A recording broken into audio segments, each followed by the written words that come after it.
For 26 years inside of prison, I was told what I could and what I could not do. When to rise, when to eat, when to go to the bathroom, and when to sleep. For 26 years inside of prison, I called basketball games and other sports.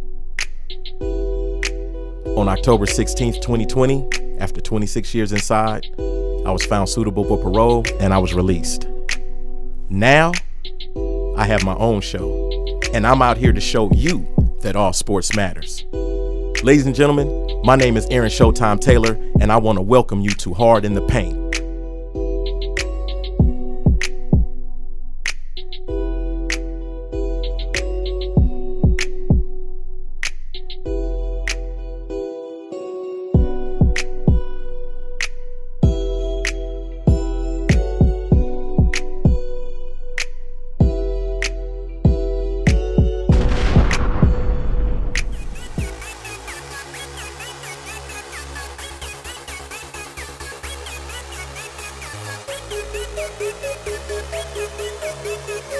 Mira, ven aquí, tracas.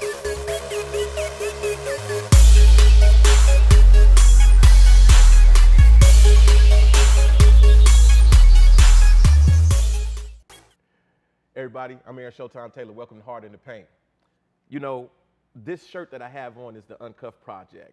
When this show started, it started as an Instagram live show. And there are several nonprofit organizations that I promoted then that I still promote now. Again, the Uncuffed Project is one. We All We Got, that's ran by John Wyndham as well. We also have For the People, that's ran by Hillary Clout. And we have today's guest. Is it Hillary Blunt? Hillary Blount. He said Hillary Blunt.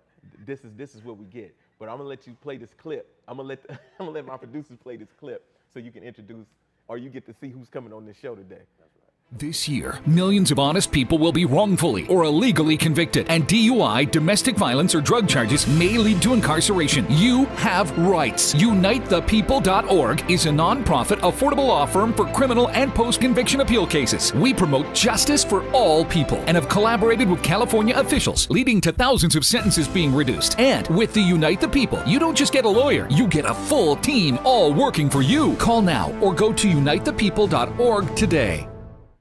And back here today with my partner, right? One of my brothers, one of San Quentin alumni, one of the ones that's coming out and showing you exactly what it means when you actually put forth effort into what it is you want to do into achieving your dreams. Ceasar McDowell is here today. How you doing, brother? He is the CEO of Unite the People, something that he started in San Quentin. But before we go there, first, you know, this is Hard in the Paint. Right, you know what I'm saying? right, Before we even get started, right? Uh-huh. Before we even get started, you didn't have a couple of health scares since you've been home, right? How you doing right now? I'm good. You good? All right, good. talk about it. Good. Let's put it out there. I had anxiety. I have bad anxiety. I had a few kidney issues, things like that. But I'm good. It's nothing. It's good. I'm back. All right, so the health regimen, you back in, you know. Right. I could say I'm back in the gym, but I'm not. So what I'm gonna say is, no, I'm good though. But you are, you know what I'm saying, moving towards health. Because the reason I bring this up, right, and it was brought to me by a family member, right, and he was talking about G-Roo specifically, George Johnson, who we knew played football inside. And he came home and he went back to Compton and he started the football leagues and stuff. But we knew he had a health scare in there where he had an operation. So his health wouldn't allow him to stay out and do the type of work that he's doing. And when we get deeper into the interview on the work that you're doing, that's why I'm asking about your health, because you're doing some really super good work out there. Okay. Well, thank you. But now I'm good. Why are you trying to make me not sound like a professional on my show? What do you mean? I'm just saying. I'm just listening, No, man. the look on your face and everything is you like, nah, man. You like you waiting on something to happen that ain't gonna happen. No, I'm good. We're just talking about something that you know what I mean. Anxiety attacks, you can't get rid of them. They're gonna come when they come. There's nothing you can do about it. The kidney stuff, I'm good. All right, well, we'll swing back around to the anxiety because I deal with that too, and we can talk about that for a minute. But let's go back into the sports, right? So I know you and I first started talking inside of prison at San Quentin, and I did an interview on you in the paper I had in there called The Show. Right. All right, so what is some of your personal sports history before we actually start talking about specifically San Quentin and sports? Personal sports history? You talking about what I played? Yeah, what did you play? I played football. What was you doing? Since a kid. Fullback, free safety for years, was a monster, of course. Wrestling, you know, I wrestled all my life since I was a young kid. Right. Monster, of course. Basketball was too short. You know what I mean? I could play, but it was too short. Track. Oh, I ran track. I ran track long distance. Pretty good. A monster, of course. Well, I did hold the mile record at my junior high school. It might still be there. You know, it might still be there. You know what I mean? I don't know. You know, But, that sounds like an Al Bundy moment, right? Really, 4 touchdowns, poke high. Yeah, absolutely, 100%. Oh man, for real, for real. Okay, so do you have a problem talking about what you went to jail for and what Not the at all. circumstances, how we met? Go ahead and go Not into at that all. then. Well, what I went to prison for this last time, you know, because I went to prison as a kid. Right. And this last time I went to prison, I was sentenced to 3 life sentences for a nonviolent crime, right? But just getting into it, I was married. I had 3 kids at the time. I was a young kid. I had been to prison already, so I was on parole. It was me, my family, her family. We're at my spot, and we were watching like, I think it was Roy Jones. It was one of the boxing matches. We were too loud. So one of the neighbors called the police, and the police came knocking on the door. Hey, you guys turn it down. So we turned it down. But now I don't know if you remember this, but back in the day, if you come in any type of contact with the police on parole, they call it police contact. They take you back to Chino. You do a week or 2 till committee sees you, you get out. Right. Well, I see them go to my car out my window, and they run my plates after they told us to turn it down. So I already knew. So they turned around, came right back to the door. Bam, bam, bam, bam, bam, bam, bam. I tell my brother, man, you open it. My brother, you ain't doing nothing. Go open your door. That's your house. I open the door. Hey, you Ceasar McDowell? Yeah, yeah. They take me to Chino.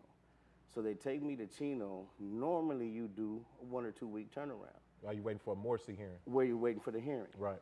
So when I get there, though, I end up there for about 9 months, right? And they just never, I'm on committee. No, you know. So it took about 9 months, but I was a young dude. I was about like 24. So, you know, back then I'm still calling back to the neighborhood. Hey, man, I'll be home soon. And you know, but every time I called, my close buddies would tell me, man, the police are always at your house. And me being so young, I was like, oh, well, maybe they're trying to build a case on me. Oh, it's another, hey, I'll be out. Never really paid attention to it until once I came home. And I always tell people the same thing, you know, hey, I'm a fairly handsome guy, right? You know, I was even more handsome when I was younger, right? But with the 6-pack. But anyway, so I get out of prison, and all the women in my neighborhood, I mean, every woman in my community right there was trying to date me. Every woman, like, man, hey, don't fuck your wife, man. Let's go out. I mean, no, I'm married. You know, I got kids. I'm cool. You know, I don't do that. But all of them were, even the little Asian lady, like, hey, you want to go on a date? All that, right? I'm serious. I'm dead serious though, right? You want to go on a date? And I'm like, no, I'm good. You burnt out. And it's the truth, right? So it still hasn't hit me until one day I'm walking my son. He was about 6 or 7 at the time. I'm walking my son out to the car, and my son, and I'm about to take him to school, and the cop drives down my street. And my son says, hey, Daddy, look, there's the cop that spends the night with Mommy every night while you were gone. And it hit me like a ton of bricks. Everything just hit me. Son of a bitch, this what?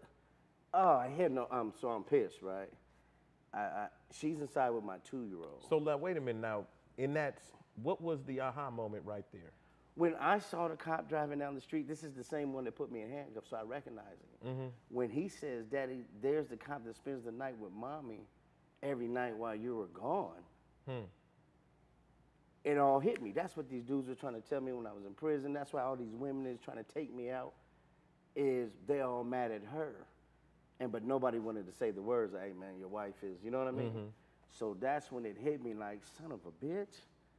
Oh, hell, so I'm super mad. Right, so I take him to school, though. You know, I never let the kids see me mad. But I take him to school, come back to the crib. Now, I'm expecting to walk in the house, and I'm mad, so we're cussing on here, right? So I walk in the house like, is you fucking the cop that took me to jail? Right. And I'm expecting her to say like, oh, no, silly, oh, you're crazy, all that, right? She just stared at me. I'm like, oh, you a punk-ass bitch. So I start packing my shit. I'm out of here. Now, I'm throwing shit around the house. I never try to make myself sound like an angel, because if I get mad, I'm mad for real. I'm throwing shit around the house. Now, there was never no allegations of physical violence, no scratching, kicking, nothing, right? I'm packing my shit, but I'm out of here, and I'm cussing. I tell her, bitch, I'd kill you, fucking the cop that took me to jail. I'm getting my shit together now. She knows one thing that she knew about me was I idolized my pops, right? My pops to me was Superman, the best cat ever born, right? And she knew I always wanted my kids to look at me like that. I wanted my kids to look at me like, you know, damn, my pop, I got the greatest pops. And so that's how I always was. I always, you know, every football practice, I take my sons, you know, every cheerleading, take my daughter. So after I packed everything, it's been about 3 hours, right? I'm yelling and screaming, and it's, you know, I'm for sure mad. And so now I got all my shit. I packed everything. I took my dumbbells. I took everything. And I'm heading out that front door to the car. And she has my 2-year-old. My 2-year-old was home. So she has my 2-year-old in her arms. So she comes to the door. And she's like, oh, you just going to leave your babies? That was her key. Whenever I'd get mad, like, you know what, I don't even want to be here. You going to leave your kids? And so when she said that, you just going to leave your babies? I turned around like, bitch, get in the house. And I get in my car and I leave. Well, they gave me 3 life sentences for that, right? They gave me life, terrorist threat for telling her, bitch, I'd kill you for fucking the cop that took me to jail. They gave me life for false imprisonment when I told her, bitch, get back in the house. They gave me life for child endangerment. They said while I was arguing with her, I wasn't worried about my 2-year-old's well-being. So they gave me 3 life sentences. I did 20 years straight off the 3 life sentences. That's when I met you at San Quentin. I was on my like 10th year when I first got there, or 12th year or whatever. And during that period, as I started to get older, you know, when I first came to prison, I was 100. Anybody that knows me would be like, yeah, that's. But as I got older, I started seeing it. Like, right, like one of my father's favorite sayings was, "Let me hold 100,000 till I can see further." So I don't know, I just picked that shit up as a kid. So I used to always say it just as a habit. I was, hey man, let me hold 100,000 till I can see further. But 90% of the dudes' responses in prison to that question would be, man, who if I had 100,000, I'd get me a lawyer so I could get out. You know what I mean? And so over time, it wasn't just my case or my sentence that made me aware of the injustice. It's like, damn, this guy had a cellie named Monty Shaw. They gave him $25. He's 65 years old for stealing a Visine bottle out the store. Yeah, I remember that case. Yeah, you know what I mean? He was I remember that case. And this cat was and it just used to fuck me up. Like, damn, you 65 with 25 to life for a Visine bottle. That's a death sentence. You're dead. You finna die in here for a Visine bottle. So more stories, you know, you just keep hearing it, keep hearing it. You know, you had the cops killing the little black and Hispanic kids in the streets, and we riot and we rally, but we can't never do nothing about it. We don't have no political clout. We don't got no lawyers. We don't got shit. So at one point one day, you know, I used to always wait for every law that passed. Every law that passed, I used to call my kids so much, like, Daddy's coming home. For real this time, and my brother Mitch, right? My brother Mitch and Smack. We always rocked. Anything we did, you know, my brothers. Well, before you go further, let's back up because let's back up to the laws that was passed that you would make that call on. So let's start with like Prop 36, I believe would be the first one. Right. Because that was put on. Well, we can go back before that. Okay, let's go back before that. To 66 in 2006 when they were trying to pass the 3 strikes. So let's go back further to that. Let's go back to 2004. There was a proposition that was put on the We're talking about the same thing. on the ballot in 2004. The night before I went to sleep. Hold on a second, stop. No. You already That's know what I'm talking about. That's the that same was 2004. one. It was 2004? Yeah, I was at Calipatria State Prison when that happened because Well, I'm like everybody else. You went to bed seeing the numbers like, okay, I'm going to wake up and my freedom is going to be waiting on me. Right. That was 66. That was Prop 66. Prop 66. Okay, all right. It was taking away the 3-strike law, right? I don't know if it was strictly for nonviolent or if it was a 3-strike law, period. I think it was period, to be honest. But everybody was in support of it. I had my kids, my little daughter, Laura, I had her out at the grocery stores, everywhere, passing out flyers. Like, hey, vote on this, you know, bring my daddy home. I'm in the cell. I'm at Ironwood at the time, right? I'm on CR, DR, one of them, DR. And our numbers is up here. I'm watching the polls. We all watching the polls. Everybody else is losing. The Prop 66 is winning. Big. So it was winning big. Big. But now Arnold Schwarzenegger started running them bunk-ass commercials talking about vote no on this, they're gonna kill your kids. People not knowing that the child molesters, rapists, and all of them, this didn't even have anything to do with them. Right. Nobody's about to come home and rape your kids, right? And I must say I'm anti that too. But so Well, wait, before you go any further, let me make a statement here because Sure. I've said this before on the show, right? And I'll reiterate it real quick. And I think I could say this for him too. We don't want to see prisons abolished. There's some people that Not at all. commit crimes that deserve to be in prison. 100%. Right? We're just talking about the length of time that people are spending in Disproportionate sentencing. sentencing. Right? That's what we're talking about. But trust, there are people that deserve to be in jail, who should be in jail, and there's some who deserve to rot in jail. Right. And They I should have let no, me be on the board. I have no problem saying that. So yeah, Right. okay, now go But ahead. no, but that's the truth though. You know, I always tell people that I'm not one of them guys, or even our organization. We're not about, oh, nobody should be in prison. Let's get rid of the prisons. Bullshit. We need prisons. There's cats that mess with kids and mess with women. In my opinion, hey, I'm 100% against that. Right. You dig what I'm saying? But so when Okay, this thing, but before you go further, let's wait a minute because we're going deep into the woods on this, and I want to make sure because this is hard in the paint. So just for clarity purposes, clarity. you was in the movie Cue Ball. Yes, sir. Was you one of the hecklers in the movie Cue Ball? I was the heckler in the movie Cuba. Did you turn to Chris DeMarco in the movie and say, "Quit crying, bum"? Absolutely. Make you go sit over there with the rookie. 100%. And when Ron Davis turned and looked, did he actually turn and look at you? 100%. And- Because it got quiet. That part happened. And if y'all know who he is already, but this is the announcer, Mr. Black Chick Hearns, right? So you were announcing, everybody was doing their thing, and I'm constantly, they were coming to me like, hey, talk some more shit, say some more shit. And so I'm talking shit to somebody on the court. Chris DeMarco. Chris DeMarco. The dude on the sidelines. I Jacob forgot, Evans, the brother? the rookie. The rookie. Yeah. The rookie turns and says something to me. And so I turned to him like, shut up, bum. You're a bum just like them or something like that. But right when I said that, after I said that to Chris DeMarco, right when I said that, it just seemed like the crowd had got quiet. So it went out really clear. So when I said, shut up, you're a bum, dude, the warden turned and looked at me, and everybody froze. I backed up behind the pole, and I told the camera, y'all finna get me sent to the hole. Right? Yeah, 100%. Yeah, that happened. And they caught it on camera, which was crazy, they definitely caught it. I've been using it for my digital flyer all week on Instagram. Right. Okay, so now let's get back to this criminal justice. So now, while you're at San Quentin, it's 2016. Right. And you go in the cell and you have this idea, you have this vision that becomes Unite the People. Talk about that. Right. Well, what happened was, again, one of those props that we were talking about, 36, 47, passed, and I'm calling my family again, saying, hey, this law just changed and it pertains to me. And then, again, they come back, oh, it's not retroactive. That's the first thing. It's always not retroactive. Prop 47. And then, oh, it's a property crime bill or something now or whatever. And so I used to call my brother all the time, hey, this is going to.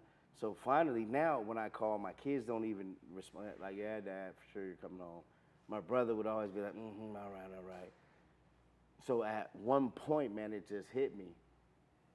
Stop waiting for these other people to do it, and why don't we do it ourselves? So I called my brother, like, yo, man, let's start this organization. Let's start an organization that is prison reform, that does policy work, and provides legal services, affordable legal services for cats, because everybody don't have that 100,000 that I be talking about. You know what I mean? Yeah, when we started the interview off. Right. So, I told him about it. Let's do it. He was kind of hesitant at first.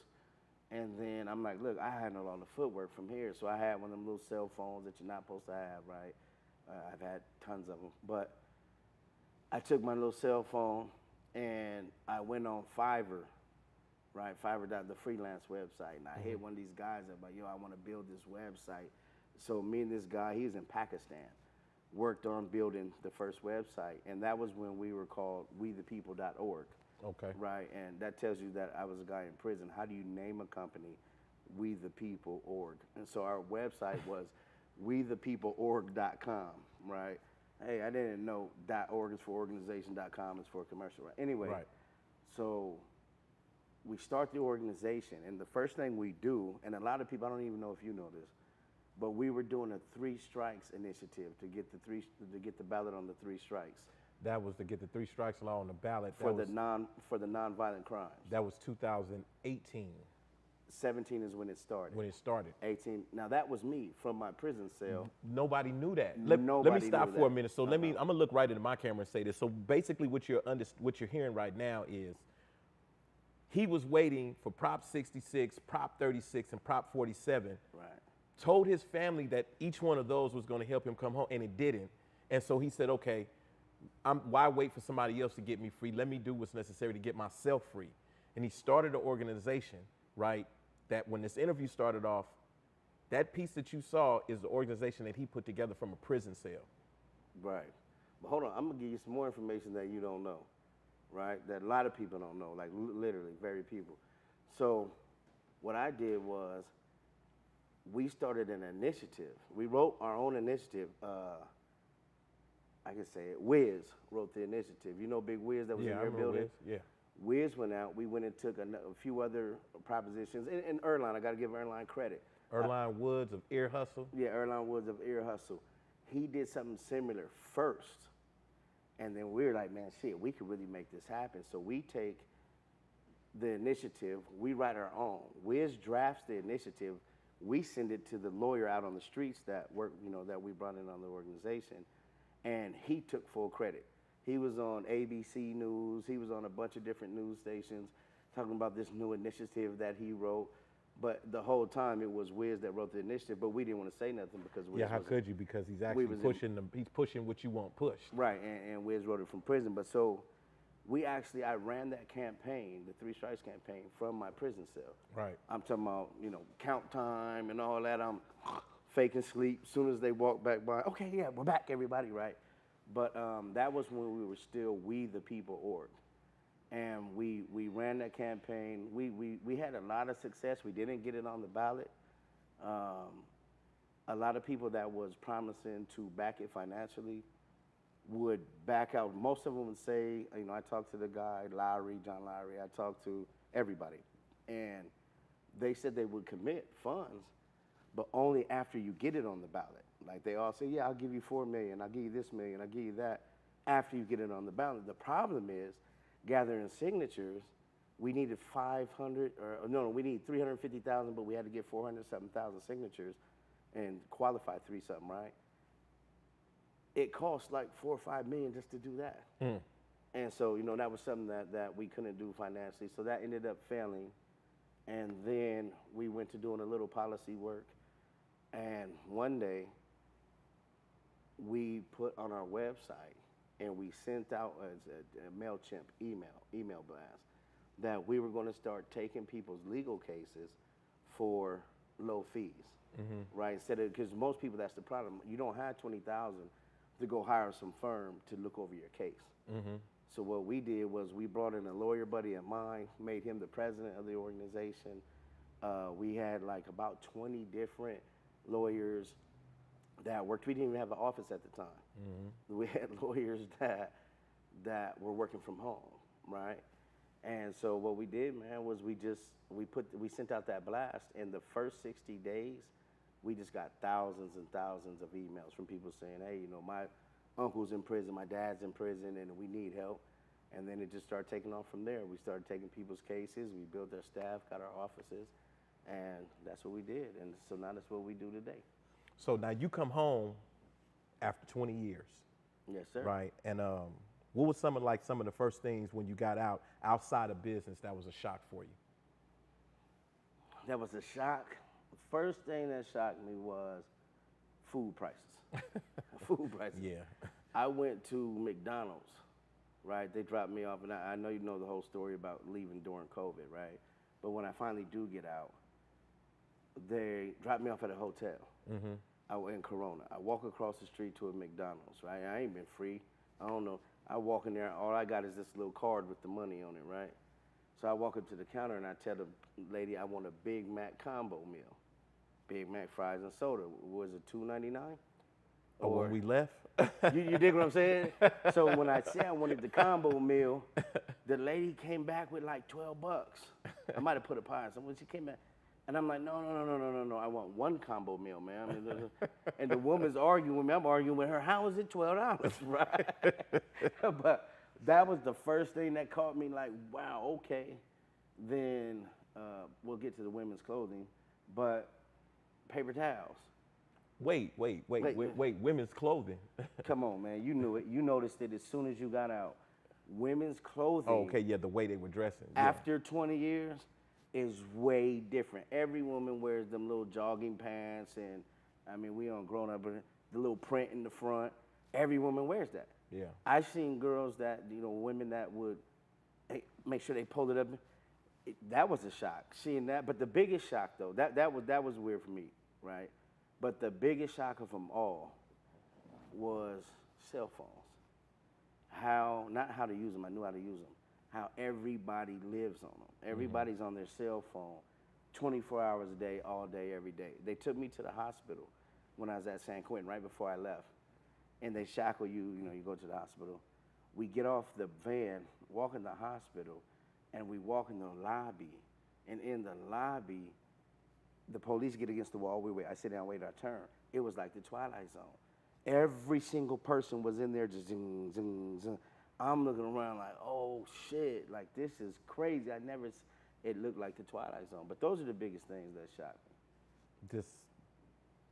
I don't know. I like to phrase it as people are so into their phones, they don't pay attention to what's going on around them. 100. And it's a wonder why people aren't crashing into each other every time they start walking around, because it's like nobody's really paying attention. Yeah, crossing the street with their phones in their hands, they texting while they're driving. Yeah, 100.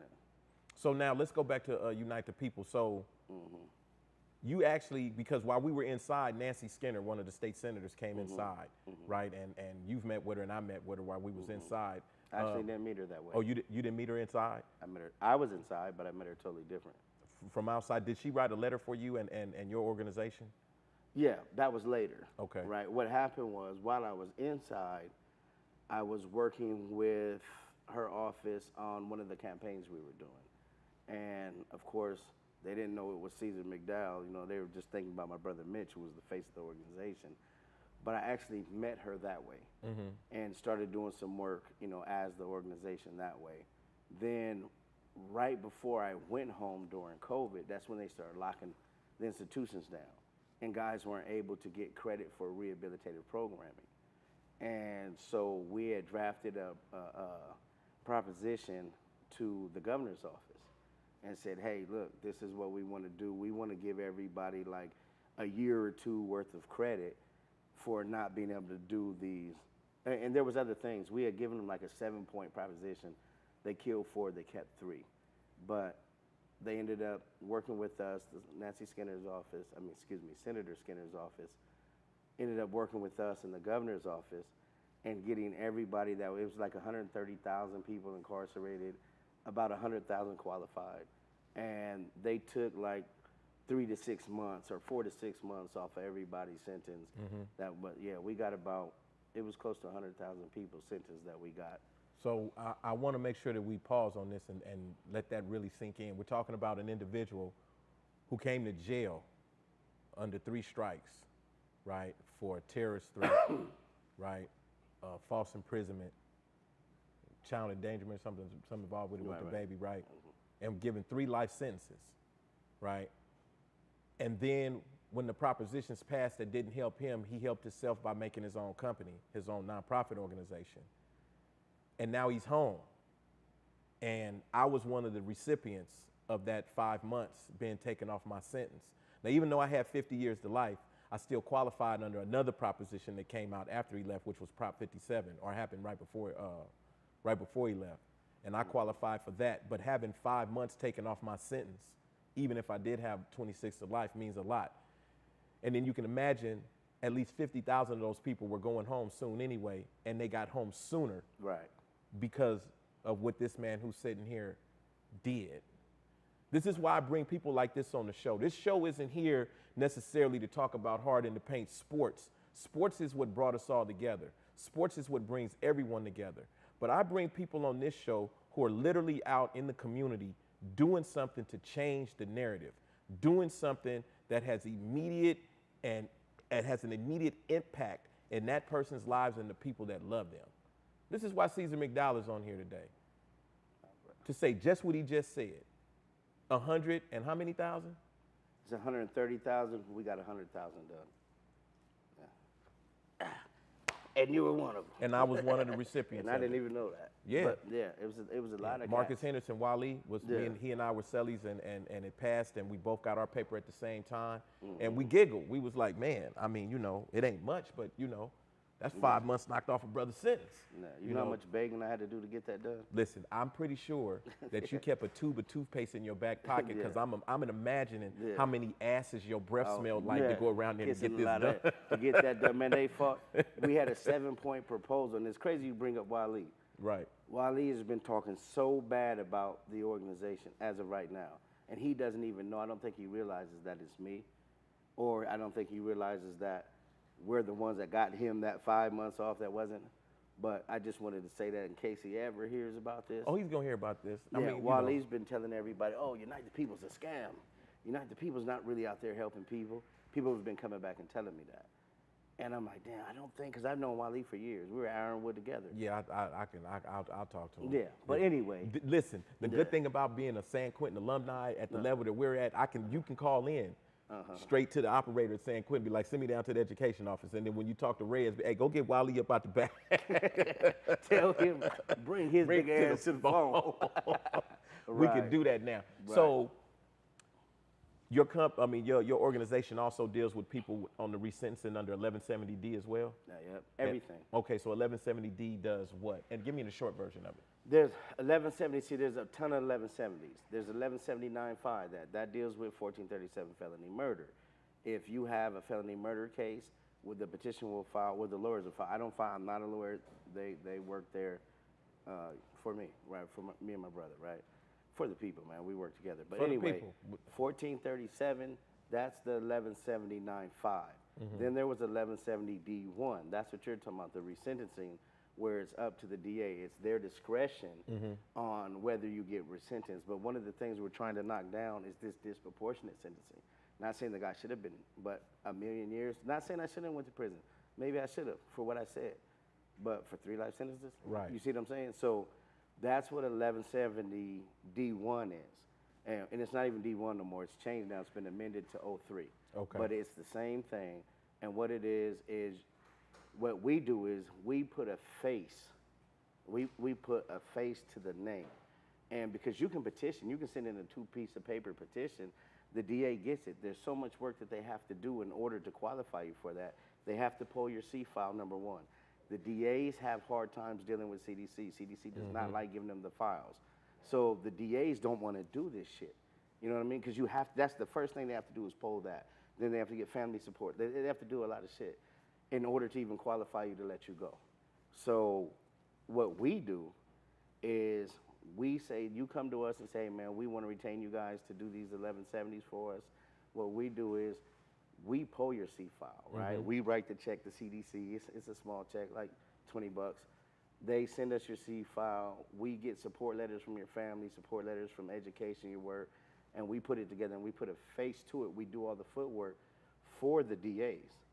So if you have 1,000 files you have to go through, and you're looking, but 100 of them from Unite the People has everything you're looking for already in it, who are you more apt to look at? You're gonna go after the one that you have to do the least amount of work and get the most amount of effect from it. So we give them that. So that's why we've been more effective than most law offices, because most law offices, they'll just take it, do the 2 petition, send it, you get denied. You got denied, we're sorry.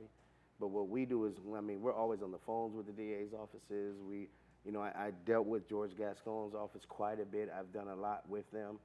I was actually going to bring that up too, because I was going to actually just basically say, how much easier is it working having formed a relationship inside? It's a lot with somebody like George Gascon, because you got to know him through the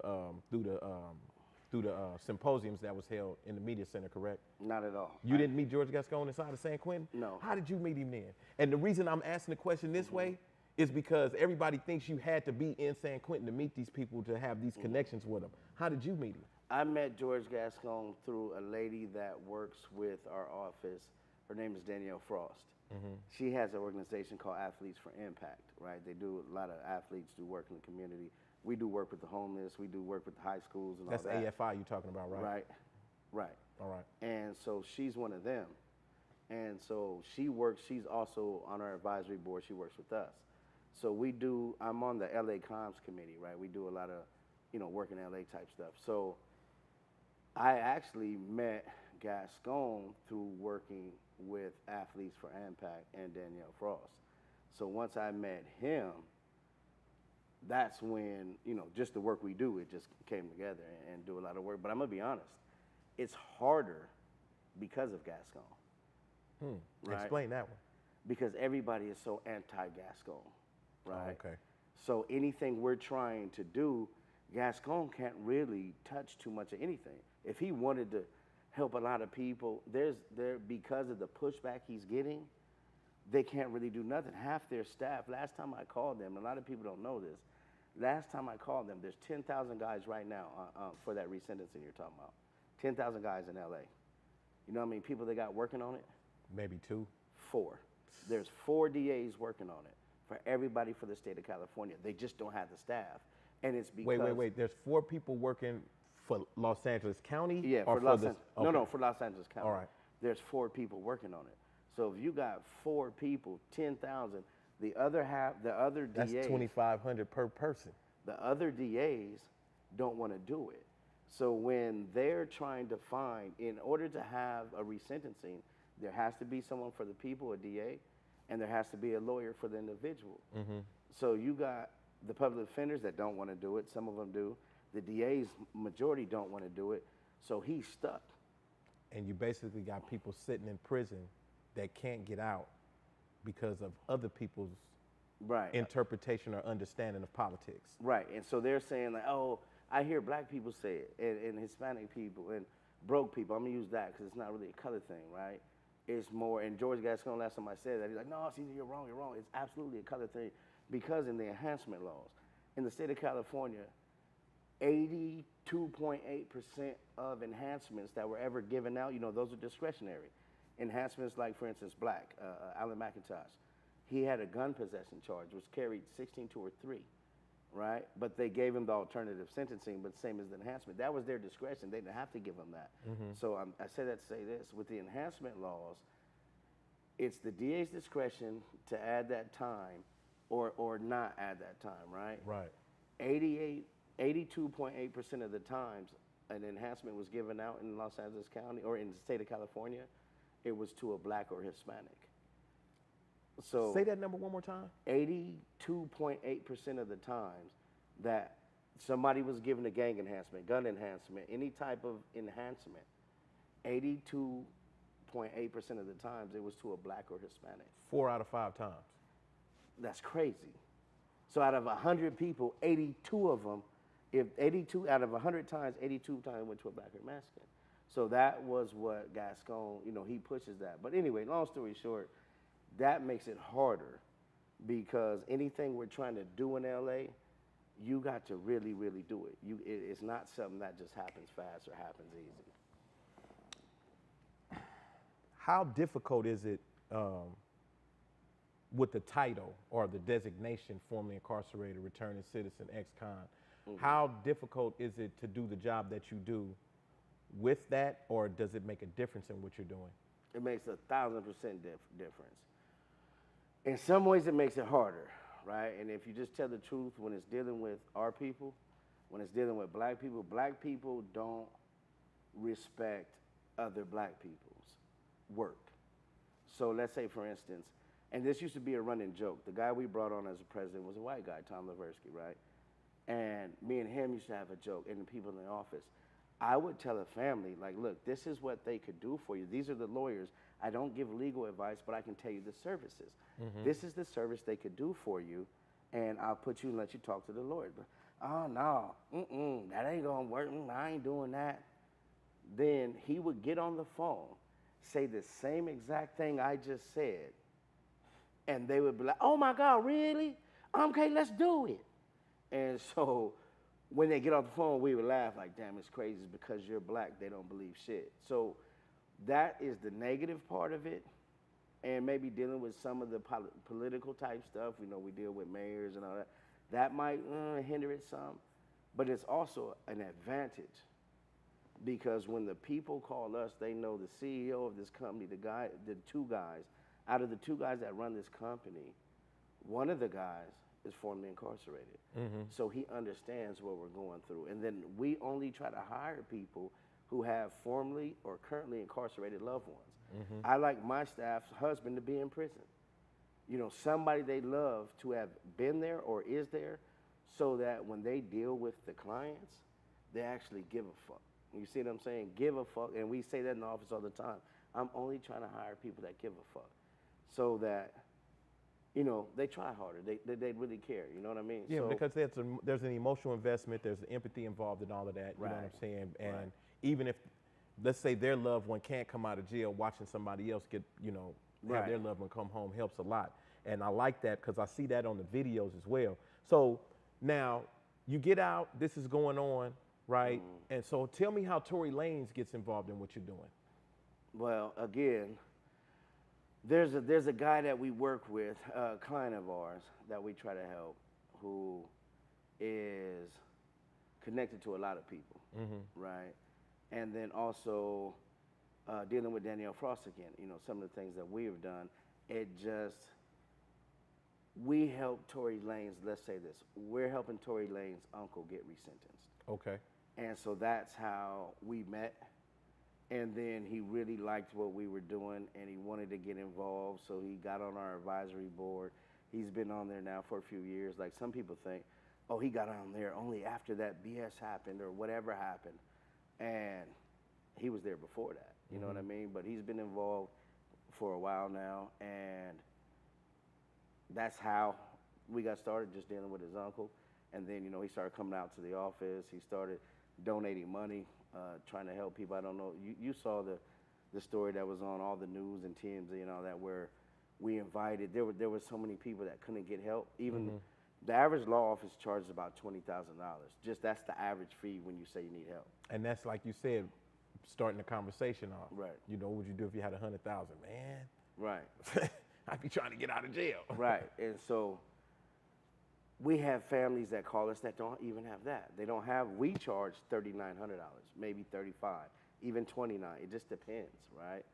And there were so many families that couldn't afford that.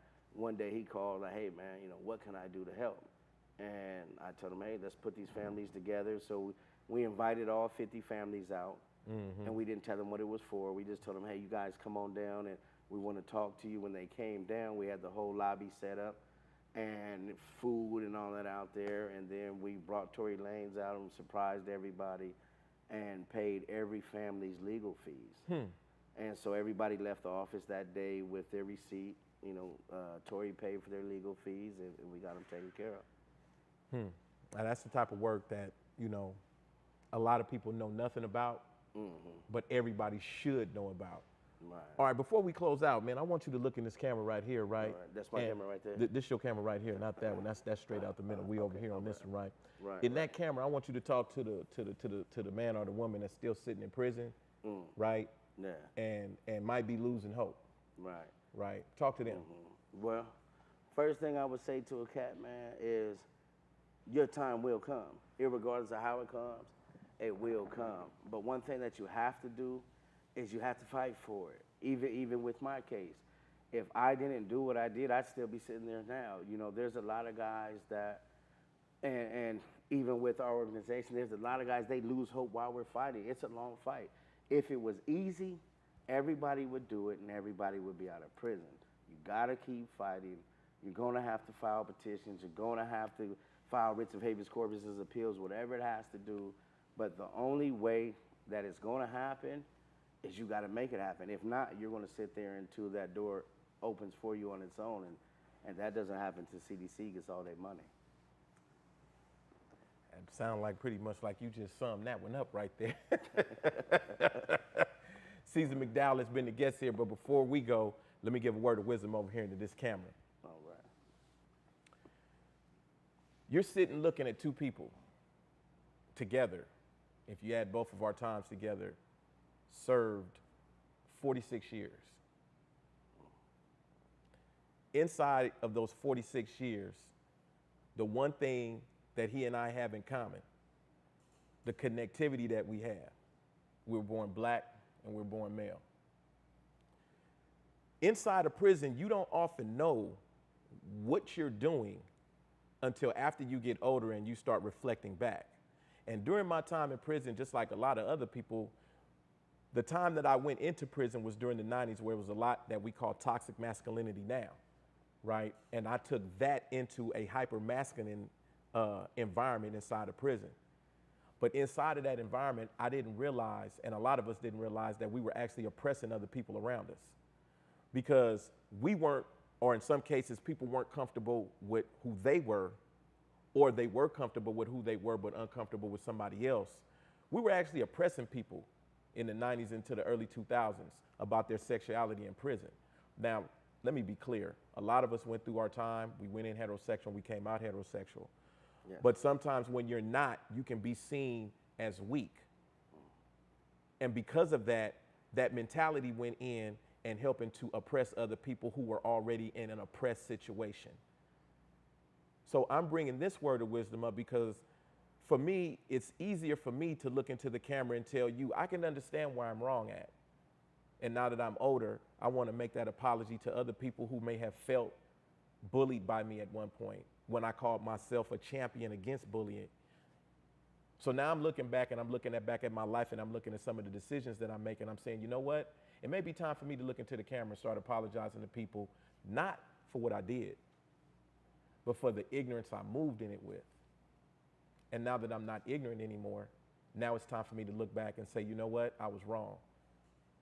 We need more people to be able to look at themselves in the mirror and point out the things that they may have done wrong, rather than point at the finger and say what was done wrong to them. This goes back to what I was speaking about before, about character and integrity, humility, accountability, and responsibility.